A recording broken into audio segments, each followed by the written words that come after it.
नाजरीन आदाब. As usual, I'm going to be talking in English, Hindi, Urdu, all combined. और आज मैं आपको सिर्फ ये स्लाइड दिखाऊंगा. ये स्लाइड जो है ये बेसिकली जो मैं अपने लिए 10 गाइडलाइन सेट किया हूँ 2020 के लिए.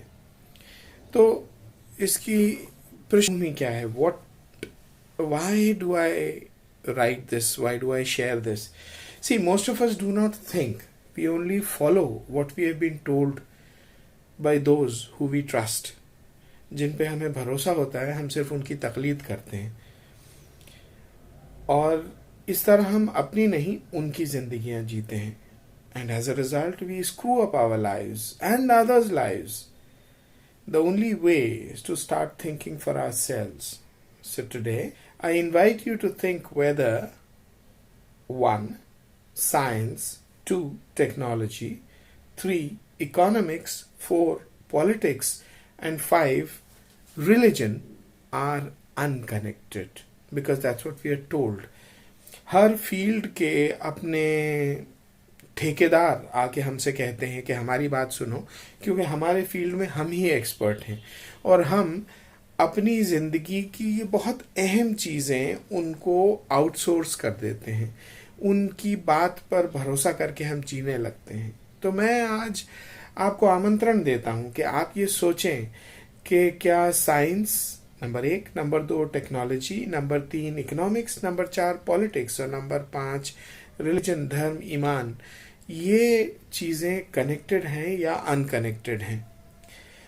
तो इनके बारे में आप सोचिए और उनके कनेक्शन के बारे में आप सोचिए. आप अपने बिलीव्स रखिए. I mean I have no issues with what you believe. आपको अगर ये लगता है कि ये सब एरियाज अलग अलग हैं, if you feel that these are non overlapping magisteria, it's fine, but just think about it. और आज जो ये गाइडलाइंस हैं ये मैंने अपने लिए इस साल के लिए, इस साल में जीने के लिए मैंने अपने लिए फिक्स की हैं. और इनमें मेरा ये ख्याल है कि इन सब के उनसुर शामिल हैं. इन सब all these things are present in that. But anyway, I leave it to you to decide what you want to do. I'm just sharing what I feel is right for me for living out this year. So अगर इनमें कोई merit है कि नहीं है, अगर इनमें कोई अच्छाई है कि नहीं है, ये आप खुद डिसाइड कीजिएगा. तो पहली गाइडलाइन जो मैंने अपने लिए सेट की है वो ये है कि फर्स्ट, डू नो हार्म. ये जो है ये हिपोक्रेटिक ओथ का एक हिस्सा है जो लैटिन में इस तरह लिखा जाता है कि प्राइमम निल नोसेयर या प्राइमम नॉन नोसेयर. इसमें कहने का मतलब ये है कि आप यकीनन दूसरे को, हिपोक्रेटिक ओथ कौन लेता है? जो डॉक्टर बन रहा होता है, फिजिशियन बन रहा होता है, इलाज करने वाला हकीम, तबीब, वैद्य जो बन रहा होता है, उसको आज के ज़माने में एक्सपेक्ट किया जाता है कि वो ये कसम उठाएगा. इन अदर वर्ड्स, वो ये कहेगा कि सबसे पहली चीज़ जो मेरे लिए अहम है एज अ फिजिशियन वो ये है कि मैं किसी को कोई, यानी जो प्रॉब्लम है उसको और बढ़ाऊंगा नहीं, कोई नुकसान नहीं करूंगा. First, do no harm. लेकिन ये मेरे ऊपर मैंने क्यों लागू किया है? मैं तो डॉक्टर नहीं हूं, मैं तो फिजिशियन नहीं हूं, लेकिन मेरे ख्याल में ये हमारी जिंदगियों के लिए एक बहुत अहम चीज है. क्यों है? Because we have to do this. I believe I have to do this in every possible way. Every possible way. मैं जब भी मेरी जिंदगी किसी दूसरे के साथ ओवरलैप करती है, कभी जब मैं किसी दूसरे के साथ इंटरैक्ट करता हूं, मेरा फर्स्ट डायरेक्टिव, फर्स्ट गाइडलाइन मेरी ये है कि मेरे एक्ट, मेरे बिहेवियर, मेरी स्पीच, मेरी राइटिंग, इसके थ्रू कोई नुकसान नहीं होना चाहिए सामने वाले को. ये पहली चीज है, सामने वाले को भी और मुझको भी. So first, do no harm through your acts, behavior, speech, writing, or anything else. So that's what is my first guideline for myself. Number 2 is keep educating self. Now, what does that mean? See, education never ends. सीखने से हमें कभी गुरेज नहीं करना चाहिए. वो हमारा जो उस्ताद, हमारा जो गुरु है, वो कोई भी हो सकता है, कोई भी हो सकता है. और हम किसी के भी गुरु हो सकते हैं. वो गुरु हमसे बड़ा भी हो सकता है, बहुत कुछ जानने वाला भी हो सकता है, हमसे बहुत ज़्यादा अक्लमंद भी हो सकता है. And he can be quite stupid also. He can be quite inexperienced also. He can be quite young also. He can be a she also. He can be an it also. Doesn't quite matter. What I mean to say is that we have to learn from everyone. We have to keep educating ourselves. Or so I believe for myself. So is my second guideline for myself. That through my acts, behavior, speech, writing, etc., I must express the importance of keeping my education always going, and I must always convey to others as well that they must also keep their own education going. Education doesn't end when you end your high school or higher secondary school diploma, or you complete your bachelor's degree or स्नातकोत्तर. आप किसी भी level पर पहुंच जाएं, education तो हमेशा चलती रहती है, क्योंकि जिंदगी चलती रहती है ना. एजुकेशन जिंदगी का हिस्सा है. So that's what I believe for myself, that's what I try to do. So the second guideline for myself is that I should keep educating myself. Third guideline is that I must always create positive change. Mahatma Gandhi का कथन ऐसा कहा जाता है कि है that be the change that you wish to see.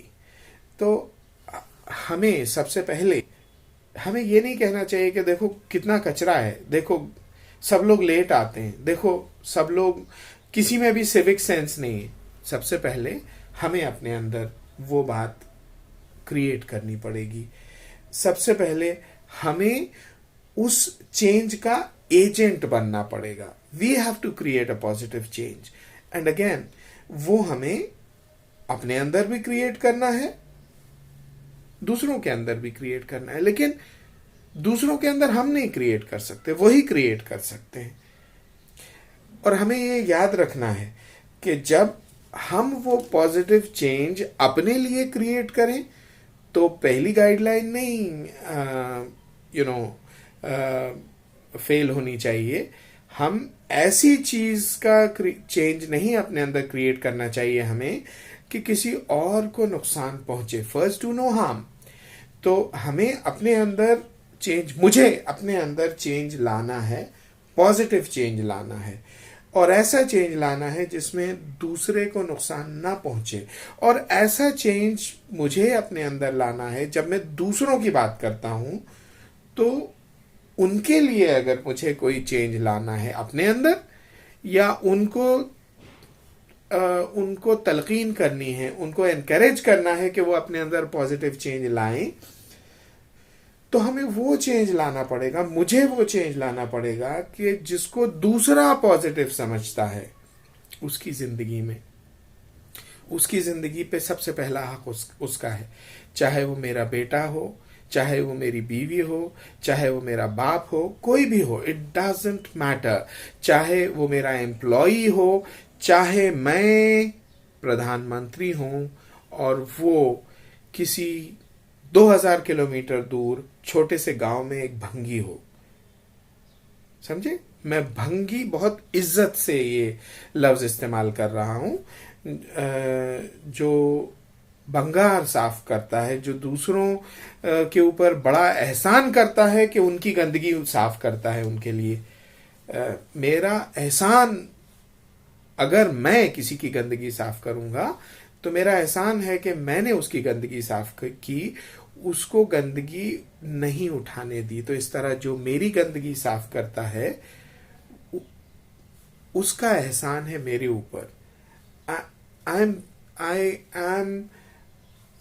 am, he or she has done a great favor by cleaning up after me. तो मैं कोई भी रहूं, मैं प्रधानमंत्री रहूं, लेकिन मुझे वो चेंज क्रिएट करना है जो कि दूसरे के ख्याल में पॉजिटिव है, जिससे कि दूसरे को जिंदगी बेहतर गुजारने को मिलेगी। समझे? और इसमें हमेशा हमको स्टार्ट करना है increasing radius of concentric circles. देखें, सबसे पहला रेडियस, सबसे छोटा सर्कल जिसके अंदर मैं हूं, जो जो जो मेरे इन्फ्लुएंस एरिया में है, या जो जो मेरा सर्कल है एक्ट करने का, वो मैं हूं। मुझसे मेरे बाहर फिर अगला कॉन्सेंट्रिक सर्कल जो है वो मेरी फैमिली है। उससे उसके बाहर जो मेरी एक्सटेंडेड फैमिली है, उससे उसके बाहर जो मेरे पड़ोसी हैं, जो मेरी कंपनी है, जो मेरे सबऑर्डिनेट्स हैं।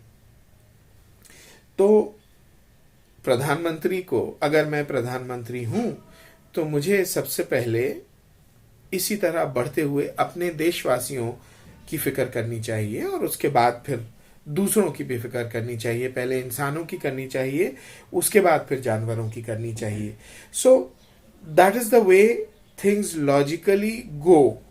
सबसे इनर मोस्ट सर्कल में और सबसे ज्यादा एम्पावर्ड होते हैं हम अपने आप को बेहतर बनाने के लिए, अपने अंदर पॉजिटिव चेंज क्रिएट करने के लिए।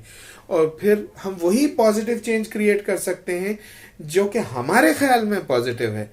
And the same way, if you're creating a change for someone else, it should be positive as per that person's thinking. And if we agree, then it's not a problem, right? Because if we agree that if other person thinks that that is positive and I think that that is positive, then I must ensure that that happens. लेकिन हम अगर disagree करें, तो फिर we have to find out why we disagree. हम क्यों agree नहीं कर पा रहे हैं, क्यों हम हमारा चित्त जो है एक पॉइंट पर एक नहीं है। वो कुछ सोच रहा है, मैं कुछ सोच रहा हूं। तो हमें ये पता करना मेरे लिए जरूरी है, और उसके बाद अगर जरूरी हो तो मुझे अपना माइंड चेंज करना है। I must change my mind, और एग्री टू डिसएग्री, और if it is possible, if that person agrees, then change their mind, and accordingly only act or speak or behave or write or encourage or whatever else we do. So point number 3 is always create positive change, but then whoever it impacts, that person must freely think that it is for their benefit. We should not, I should not make that person, force that person or manipulate that person into believing what I believe to be positive. That person freely must believe so. क्योंकि अगर मैं ऐसा नहीं कर रहा हूं, अगर मैं सामने वाले को मैनिपुलेट कर रहा हूं या फोर्स कर रहा हूं, तो फिर ये पॉजिटिव चेंज नहीं है, ये नेगेटिव चेंज है। ये हमें हमेशा याद रखना है। Point number 4, never not be compassionate. Compassion एक तरह से मोहब्बत, ख्याल, एम्पैथी, केयर करना दूसरे के बारे में। ऐसा हमको, मुझको कभी नहीं करना चाहिए कि मैं दूसरे के प्रति कंपैशनेट नहीं हूं। ऐसा कभी नहीं करना चाहिए। देखें, प्रेम करो, 2.5 अक्षर प्रेम का करना है, वो तो सब कह के गए हैं। मैं उसको थोड़ा सा डाइल्यूट कर रहा हूं। ये कह रहा हूं कि शायद आप हर एक से प्रेम ना कर पाए, हर एक के साथ कंपैशनेट ना हो पाए। देखिए, प्रेम भी कई तरह का होता है। इस वजह से मैंने कंपैशन की बात की है, अपने आप से भी और आपसे भी वही शेयर कर रहा हूं। कंपैशन क्यों? क्योंकि प्रेम तो वो भी होता है ना, आई लव चिकन वाला प्रेम। मुझे चिकन बहुत प्यारा लगता है, लेकिन वो चिकन की जिंदगी में तो पॉजिटिव चेंज नहीं है ना, उसको तो मैं मार के खा रहा हूं। सो वो कितना भी प्यारा लगे मुझे chicken, I am not compassionate to that chicken. So never not be compassionate. ज्यादातर हम लोग क्या कंप्लेन करते हैं कि दूसरे हमें नहीं समझते, लेकिन क्या हम दूसरों को समझ पाते हैं? Most of us complain that others do not understand us. Do we understand others? Do we understand them? Do I understand someone? Before, I must ask that myself, of myself, before complaining कि ये शख्स मेरी बात नहीं समझ पा रहा है, I must understand that कि मैं उसकी बात जब तक नहीं समझूंगा वो मेरी बात किस तरह समझ सकता है? I may be believing that I understand that person's point, लेकिन क्या दूसरे के ख्याल में, क्या सामने के वाले के ख्याल में मैं उसको अंडरस्टैंड करता हूं? Most of us complain that others do not understand, but do we understand others? We may believe that we do, but do others think that we do? Have we given them the freedom to honestly tell us if we do understand them? क्या हमने सामने वाले को इस बात की आजादी दी है कि वो हमसे फ्रीली ये कह सके कि नहीं मियाँ तुम मुझे समझते नहीं हो, you are not able to understand me, मेरी बात तो समझो? क्या उसको इतनी आजादी है कि वो मेरे सामने कह सके? कई दफा होता है हमारे स्टूडेंट होते हैं, हमारे बच्चे होते हैं, हमारे सबऑर्डिनेट्स होते हैं, हमारी प्रजा होती है, हम उसको फोर्स कर देते हैं या मैनिपुलेट कर देते हैं, या उसको इतनी हमसे वो इतना ज्यादा इम्प्रेस्ड होते हैं या हमसे डरते हैं कि वो, या हमारी पोजीशन से डरते हैं कि हमसे वो फ्रीली कह नहीं पाते। मुझे चाहिए कि मैं ऐसी फिजा क्रिएट करूं कि सामने वाला आजादी से मुझसे कह सके कि नहीं आप मेरी बात नहीं समझे, और फिर मुझे समझाए, और फिर मुझे सुनना है, उसकी बात समझने की कोशिश करना है और अपनी बात समझाने की कोशिश करना है। ये मेरा गाइडलाइन है मेरे लिए। And then moving on to fifth, expect and accept mistakes. Expect करो, ये सोच के रखो, मैं अपने आप को हमेशा कहता रहता हूं कि गलती होगी और उस गलती को एक्सेप्ट करो, अपने आप में भी और दूसरे में भी। Expect and accept mistakes from others as well as ourselves. हम इंसान हैं, हम गलती करके ही सीखते हैं। Can there be any growth without mistakes? Look back at a time when you were possibly learning how to ride a bicycle. Cycle चलाना सीख रहे थे, क्या आप कभी गिरे नहीं? जब आप अपना फेवरेट स्पोर्ट सीख रहे थे, क्या आपने कोई गलती नहीं की? मैंने बहुत गलतियां की, लेकिन मुझे अपने आप को हिम्मत दिलानी होती है, मुझे दूसरों को हिम्मत दिलानी होती है कि जो जरूरी है वो करते रहो, गलतियां हो जाएं तो भी करते रहो, और हमेशा उन गलतियों को सुधारो, और हमेशा नई गलतियां करो। पुरानी गलतियां मत रिपीट करो, हमेशा नई गलतियां करो। So look back to a time when you were learning your favorite sport. Did you never make a mistake? So what I tell myself is that, मैं इस पॉइंट पर एक चीज शेयर करना चाहूंगा। मैं जब मैं जब 12-13 साल का था, 10-12 साल का था, तो उस टाइम तक मैंने बाइसिकल चलाना नहीं सीखी थी। तो हमारे पड़ोसी जो थे, मतलब अंकल आंटी, बिल्कुल घरों सा था उनके और हमारे घर में, और उनका जो सबसे बड़ा बेटा था वो मुझसे थोड़ा बड़ा था, और वो मेरे लिए बिल्कुल भाई के जैसा था, बड़े भाई के जैसा था, और उससे छोटी जो बहन थी वो मुझसे थोड़ी छोटी थी, वो मेरे लिए बहन की तरह थी उसकी नज़र में। उसके 2 बड़े भाई थे, एक उसका सगा बड़ा भाई और एक मैं। तो ये जो है सुनील उसका नाम था। तो सुनील को जब मैंने कहा कि मुझे साइकिल चलाना सीखनी है और अभी तक सीखी नहीं, तो क्या लगा, चल मैं तेरे को सिखाता हूँ। मैंने कहा ठीक है। सिखा, लेकिन मैंने कहा मेरे को डर लगता है। तो उसने कहा चल मैं तेरी गाड़ी पकड़े रहूँगा ना पीछे से, तू काहे को घबराता है। तो एक पार्क था हमारे घर के सामने, गवर्नमेंट क्वार्टर में रहते थे, एक पार्क था, उस पार्क के आसपास रोड थी। मुझे डर लगता था कि मैं रोड पे जाऊंगा तो गिर जाऊंगा, तो मैं कहता था नहीं तुम हमेशा मेरी साइकिल पीछे से पकड़े रहो, और वो मेरी साइकिल पकड़ के भागता रहता था, भागता रहता था, भागता रहता था। Sunil, thank you very much. मतलब अगर तू नहीं होता, अगर आप नहीं होते, व्हाटएवर, तो शायद मैंने साइकिल चलाना नहीं सीखी होती। मैं बहुत भट्टू था, ईमानदारी की बात है, मैं बहुत भट्टू था। और सुनील उस टाइम तक मेरे पीछे भागता रहा जब तक उसे कॉन्फिडेंस नहीं आ गया कि अब मैं चला सकता हूँ। फिर एक दिन उसने मुझे छोड़ दिया और मैं समझा कि वो मेरे पीछे चल रहा है, और मैं बड़े कॉन्फिडेंटली घुमाता रहा, घुमाता रहा, घुमाता रहा। और जब मैं पार्क से वापस आया तो देखा वो खड़ा होके और वहाँ मेरी मदर नीचे आई हुई थी, उनसे बात कर रहा है। तो मैंने कहा अरे मैं तो समझता था कि पीछे है, ये आगे कहाँ से आ गया। मैंने पलट के देखा, ऑब्वियसली वो नहीं था। मैं घबरा के और बिल्कुल एकदम गाड़ी डगमगाई, बट देन ही उसने लपक के और मुझे पकड़ लिया, मुझे गिरने नहीं दिया।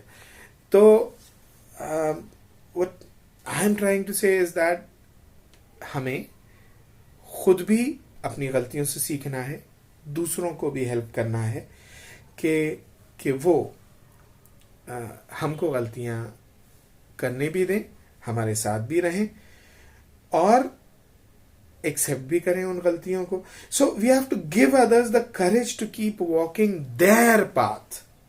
Please understand, we have to give the courage to others to keep walking their path, not our path, even after mistakes.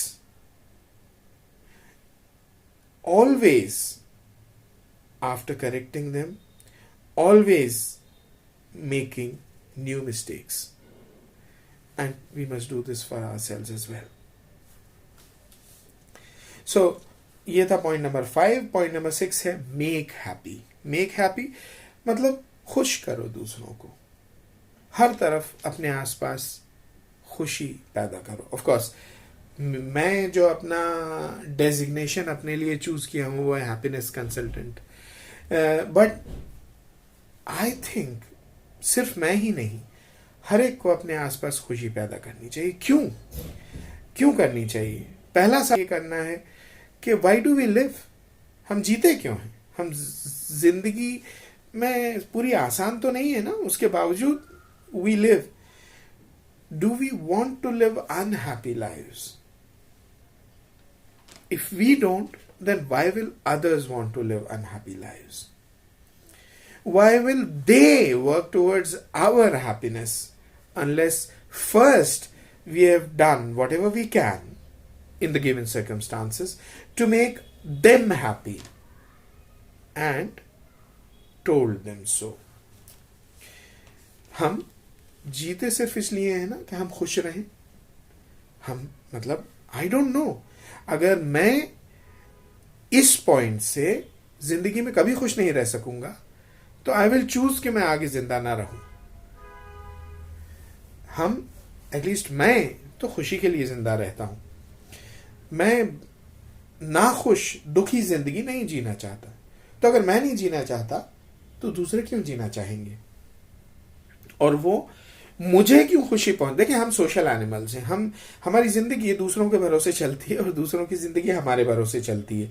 तो हम यानी अगर मैं दूसरों को खुश रखने की कोशिश नहीं करूंगा तो दूसरे मुझे खुश रखने की कोशिश क्यों करेंगे? पहले मुझे दूसरों को खुश रखना है, उस तरह से खुश रखना है जिस तरह से वो खुश रहना चाहते हैं, उस तरह से नहीं जिस तरह से मुझे रखना है या जिस तरह से मुझे खुश होना है। मैं से फॉर एग्जाम्पल मुझे खट्टा पसंद है, अचार पसंद है। मैंने अभी बात की थी अपनी राखी सिस्टर की, उसको सपोज मीठा पसंद है, तो अब उसे मुझे खुश करना है तो मैं उसको अचार तो ले जाके नींबू का नहीं दे सकता ना, मुझे उसके लिए कलाकंद ही ले जाके देनी पड़ेगी, तभी वो खुश रहेगी। तो इसमें ऑफ कोर्स जैसे पहले वाला पॉइंट था, कौन सा वाला पॉइंट? तीसरा वाला point, always create positive change. तो कलाकंद खाना खाना शायद उसके लिए अच्छा ना हो, तो फिर मेरे लिए ज़रूरी है कि मैं उससे बात करूं, उसे समझाऊं कि मीठा तेरे लिए नुकसानदेह है, उसको कन्विंस करूं, तब फिर मैं अगर उसको नींबू ले जाके देता हूं तो इसमें सेंस है। नहीं तो जब तक उसकी खुशी किसी दूसरी चीज में है, मुझे उसको वही ले जाके देना है जो उसको पसंद है। और इस तरह हमको दूसरों को खुश रखना है, तभी वो हमें खुश रखेंगे। और कुछ लोग ये भी बिलीव करते हैं कि नेकी कर दरिया में डाल। नहीं, मेरे ख्याल से हमको ये ज़रूरी है कि हम दूसरों को बताएं कि हमने फलानी चीज़ की है तो उनकी खुशी के लिए की है, बतौर एहसान ना बताएं, लेकिन इसलिए कि कहीं वो ये ना समझ रहे हो कि हमने किसी और वजह से ऐसा किया है। So that was point number 6 and point number 7, be happy. हमें खुद भी खुश रहना चाहिए। क्यों? Unless we are happy, we cannot make others happy. And like I said, unless we make others happy, they will not make us happy. तो अगर हम खुश नहीं होंगे तो हम दूसरों को खुश नहीं कर सकते, और अगर दूसरों को खुश नहीं कर सकते तो फिर वो हमें क्यों खुश करेंगे? To be happy we must count our blessings. हर इंसान को जिंदगी में बहुत कुछ मिलता है। We must count our blessings, whatever we do have which we could easily not have had. We have to count those blessings. We have to be grateful for those things. We have to be grateful to others and to the reality, or whatever you want to call it, to truth, to God, to universe, to parents, to country, to whatever. In fact, to all of them. Whether you believe in God or not, यहाँ पे मैं God को as a particular personal God के तौर पे नहीं इस्तेमाल कर रहा हूँ, but एक उस पर्याय की तरह यूज कर रहा हूं कि जो भी पावर्स मुझसे आगे की हैं, मुझसे ज्यादा जो भी पावर्स हैं, so we have to be grateful to them, because whatever makes us happy today or whatever has made us happy earlier, that has been somebody else's doing. मेरा दिल धड़कता है तो मेरे किए से नहीं धड़कता, खुद ब खुद धड़कता है। और मुझे हमेशा शुक्रगुजार होना चाहिए मेरे दिल का, मेरे खुदा का। मुझे नहीं मालूम कि किस वजह से मेरा दिल धड़कता है, मुझे नहीं मालूम कि किस वजह से खुशी मिलती है, मुझे नहीं मालूम कि मैं किस वजह से चल पाता हूँ। मुझे कोई अगर बेंटली में बैठा हो तो ये देख के दुखी नहीं होना चाहिए कि उसके पास बेंटली है और मेरे पास नहीं है, उसके पास रोल्स रॉयस है, उसके पास बोइंग 747 है, मेरे पास नहीं है। मेरे को तो इस बात का शुक्रिया अदा करना चाहिए कि मेरे पास दोनों पाँव तो मौजूद है ना। कुछ लोग ऐसे भी होते हैं जिनके पास चलने का साधन नहीं होता, उनके पास पाँव ही नहीं होते। ये पुरानी कहानी है, बट देन हमको खुश रहना चाहिए, और खुश रहने के लिए हमको ग्रेटफुल रहना बहुत ज़रूरी है, धन्यवाद देना बहुत ज़रूरी है उस एंटिटी का जिसने हमें वो चीज़ें दिलवाई हैं। जैसे फॉर एग्ज़ाम्पल, मुझे इस बात के लिए अपने मुल्क का शुक्रगुजार होना चाहिए कि वो मुझे अपने पास रहने देता है, अपने अंदर रहने देता है। I have to be thankful to my countryman that they accept my right to live in my own country. Number 8, promote scientific temper. ये जो है, ये मैंने कॉन्स्टिट्यूशन ऑफ इंडिया से पिकअप किया है। आर्टिकल 51A का जो H वाला पॉइंट है, article 51A talks about the fundamental duties of Indian citizens, जिसमें से H जो है उसका एक हिस्सा है that we must promote scientific temper. So इस चीज के बारे में भी मैं अक्सर सोचता हूं कि अगर साइंटिफिक टेम्पर किन्हीं लोगों में नहीं होगा तो उन लोगों की क्या हालत होगी। जब आप चाहें इस बात पर मैं आपसे वार्तालाप कर सकता हूं कि वो कंट्रीज, वो सोसाइटीज जो साइंटिफिकली नहीं सोचती हैं या जो इंसान साइंटिफिकली नहीं सोचते हैं, वो किसी न किसी पॉइंट पर दुखी हो जाते हैं, नाकामयाब हो जाते हैं. Long term success requires scientific temper. It's a requirement. It's not a guarantee, but it's a requirement for long-term success. And that is recognized. Possibly Indian constitution is the only constitution in the world which enjoins upon its citizens to promote, to generate within ourselves a scientific temper. So I believe that's an extremely important point. Point number 8, guideline number 8, और मैं इसमें बहुत believe करता हूं और इसको follow करने की कोशिश करता हूं. नवी गाइडलाइन है, penalised self publicly for repeat mistakes. गलती हर इंसान करता है, जैसा मैंने पहले कहा, वो हमें एक्सेप्ट करना चाहिए, लेकिन मिस्टेक्स रिपीट नहीं करना चाहिए. लेकिन होता क्या है कि हम आदत के हाथों मजबूर होते हैं और हम अक्सर अपनी मिस्टेक्स जो हैं वो रिपीट कर देते हैं. मैं अपने आप से ये कहता हूं कि अगर मैंने अपनी कोई मिस्टेक रिपीट की है तो मुझे अपने आप को दूसरों को बताकर सजा देनी चाहिए. ऑफ कोर्स अपोलोजाइज तो करना ही चाहिए अपने आप से भी, और अगर किसी और को नुकसान हुआ है तो उसको भी, लेकिन सजा देना अपने आप को रिपीट मिस्टेक्स के लिए बहुत जरूरी है. इस पर हम बहुत बात कर सकते हैं, बहुत बहस कर सकते हैं, लेकिन मैं ये मानता हूं कि जो सोसाइटी, जो इंडिविजुअल अपनी रिपीट मिस्टेक्स के लिए अपने आप को सजा नहीं देता, वो कभी भी लॉन्ग टर्म सक्सेस जो है वो नहीं देख पाता. Finally the 10th point is be healthy. Healthy यानी सेहत बरकरार रखो. Take charge of your own health. Now this health I don't mean only in the sense of physical health. Physical health, relationships health, financial health, spiritual health. I believe कि ये 4 तरह की हेल्थ्स या ये 4 तरह की वेल्थ्स, ये हेल्थ भी है, ये वेल्थ भी है, ये जब हमें मिलती है, जब ही हम खुश रह सकते हैं, जब ही हम कामयाब रह सकते हैं. सपोज मेरे पास आई डोंट नो $100 बिलियन आ जाएं, या आई डोंट नो $20 ट्रिलियन आ जाएं, what ever, any random figure, लेकिन मेरे पास फिजिकल हेल्थ ना हो, मेरे किस काम के? तो physical health is our physical wealth as well. और उसमें और बाकी सारे हेल्थ और वेल्थ में हम अक्सर क्या करते हैं, हम आउटसोर्स कर देते हैं फैसला, अंडरस्टैंडिंग, सोच. मैंने जिन 5 चीजों के बारे में आपसे पहले गुजारिश की थी कि आप सोचें, वो साइंस हो, टेक्नोलॉजी हो, इकोनॉमिक्स हो, पॉलिटिक्स हो या रिलीजन हो, इन 5 चीजों में हम आउटसोर्स कर देते हैं.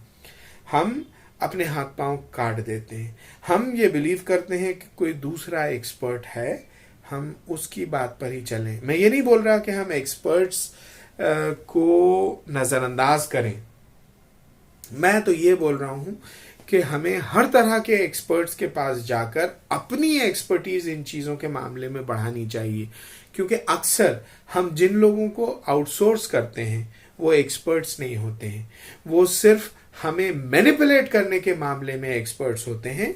उन्हें उस चीज के बारे में उतना ज्यादा ज्ञान नहीं होता जितना हम समझते हैं, ना उस चीज को वो उतना समझ सकते हैं. For example my health, who is more interested in my health than my self?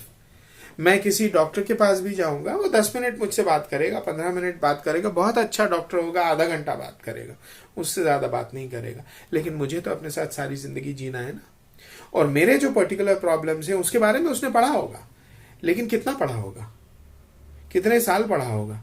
अगर मेरा प्रॉब्लम, और उसके दौरान भी उसने कितनी सारी दूसरी चीजें की होंगी. मुझे फॉर एग्जाम्पल जब ये पता चला, जब डॉक्टर ने मुझे ये बताया कि मुझे डायबिटीज है, तो उसके बाद मैंने पहला काम ये किया कि मैंने अपने आप को एजुकेट करना शुरू किया डायबिटीज के बारे में। पहले मैं डायबिटीज के बारे में कोई खास इंटरेस्टेड नहीं था, लेकिन अब आप आ जाइए, आप बैठ के मुझसे कहिए मैं 2 घंटे तक डायबिटीज के बारे में बात करूं, मैं आपको 2 घंटे तक डायबिटीज के बारे में बता सकता हूं। और आई कैन अश्योर यू कि जिस डॉक्टर के पास आप जाते हैं और 5 मिनट बैठ के वो आपको जितना बता देता है आपके साथ 500 रुपए लेकर, मैं फ्री में आपको उससे ज्यादा बता सकूंगा। तो कहने का मतलब ये नहीं है कि आप मुझ पर भरोसा करें, कहने का मतलब ये है कि अपने हेल्थ और वेल्थ के मामलात में आउटसोर्स मत कीजिए। Don't outsource your health and wealth, whether be it physical health or relationship health or financial health or spiritual health or the respective wealths of these kind. तो फिजिकल हेल्थ हमने बात कर ली, relationship health, हमारा किसके साथ क्या रिश्ता है, वो बेटा हो, बाप हो, माँ हो, लीडर हो, प्रजा हो, हर एक के साथ हमारी रिलेशनशिप्स होती हैं। हम उन रिलेशनशिप्स को किस तरह हेल्दी बनाएं, ये हमारी जिम्मेदारी है, हमारा फर्ज है। उनको समझना भी हमारा फर्ज है, और वो वेल्थ क्रिएट करना भी हमारा फर्ज है, क्योंकि उसी वेल्थ के बिरते पर हम अपनी जिंदगी जी सकते हैं। तीसरी चीज financial health. Your personal finances are your own business, not the business of somebody sitting on some kind of a financial channel and telling you things. You have to understand that yourself. You have to educate yourself. Maybe you have to read 100 books. Maybe you have to listen to 100 lectures and then understand what is important for you. How is it that you can ensure your financial health and your financial wealth? उसके बाद spiritual health, रूहानी health. हम अक्सर इस चीज को भी outsource कर देते हैं। हम क्या कि हमारे गुरुजी ने ये कहा है, हमारे आलिम साहब ने ये कहा है, हमारे नबी ने ये कहा है, हमारे भगवान ने ये कहा है। इस चीज की ये चीज सुन्नत है, ये चीज हदीस में लिखी हुई है। This is what Christ did, this is what मर्यादा पुरुषोत्तम Ram did. They were all great people, no doubt, but please understand they did not outsource their own spiritual health or wealth. So what are they telling you? What they are telling you is that अपनी अकल इस्तेमाल करो और खुद decide करो, क्योंकि उन्होंने खुद डिसाइड किया था और उन्होंने खुद एक्सपेक्ट किया था कि आप अपनी अकल इस्तेमाल करो और सही रास्ते पर चलो। तो मेरी बात नहीं मानिए, आप अपनी रूह की बात मानिए और उसके लिए उतना पढ़िए, उतना समझिए। सिर्फ जो आपको बचपन में थप्पड़ मार के सिखा दिया गया था या आपने बड़ों को देख के सीख लिया था बचपन में, उस पर कायम मत रहिए। Don't stick to what you been told, what you been brainwashed. Use your own brain, real brain, and do what you think is right. So that's it. Ensure your own physical health, relationship health, financial health, spiritual health. And finally, before I end, I must thank Shobna for creating this superb pic. Thanks a lot. Talk to you later. Bye-bye.